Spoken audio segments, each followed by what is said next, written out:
All right, listen to this statistic. The average person has about a 1 in 20 chance of developing colorectal cancer. That includes men and women. But there are several ways to prevent it, and here to help us understand some of that is Dr. Scarcliff, a colorectal surgeon at Princeton Baptist Medical Center. First of all, thanks for being with us. Colorectal cancer, this is Awareness Month for it. Of course, screening, as with all cancers, but particularly with this one, screening is so important. Yes, ma'am. It's one of the few cancers, like breast cancer in females, where colon cancer can be almost 100% preventable with screening.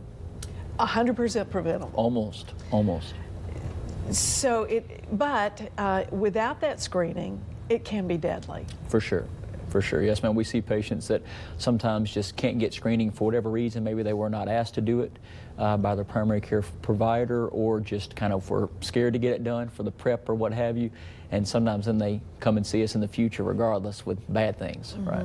So, give us the sales pitch. Why should we go ahead and do it? And when do you start doing it? At what age should you, no matter how healthy you are, get a colorectal screen? Well, the colonoscopy is the main way we screen. It's not with the stool studies, and all those things are not good enough quite yet. So the gold standard is a colonoscopy, because you can both diagnose and treat at the same time. You have a polyp, we can remove that. That's where most cancers come from, as a polyp, kind of like a mole on our skin. So you have a colonoscopy typically starting at age 50, unless there's specific scenarios where we'd go earlier if you're having symptoms such as abdominal pain, change in bowel habits, constipation, diarrhea, discomfort, or a family history of polyps or cancer. Then it's earlier, at age 40 or 10 years before the diagnosis of that first-degree relative.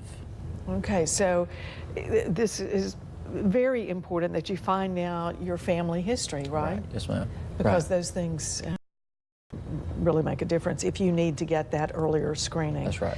So the symptoms don't really show up until it's really progressed, correct? That's true. Most folks with symptoms, even if it's, let's say, bleeding with their bowel habits or what have you, a lot of times that's not going to be something bad. Hemorrhoids and more benign things can cause those more often, but a polyp, for example, is where cancers come from, usually causes no symptoms. So the most common patient I find a polyp on is someone getting their colonoscopy just because it's time. They don't have any complaints, because that's the most common patient. So it's definitely true. We don't want to wait for symptoms. That's why it's by definition a screening test, not a diagnostic test, because you're coming in just because it's time to get it done. And sometimes you can treat that polyp almost always. Immediately. Yeah, right? That's right. All right. Dr. Scarcliff, thanks for being with us. We appreciate you being here. Thank you.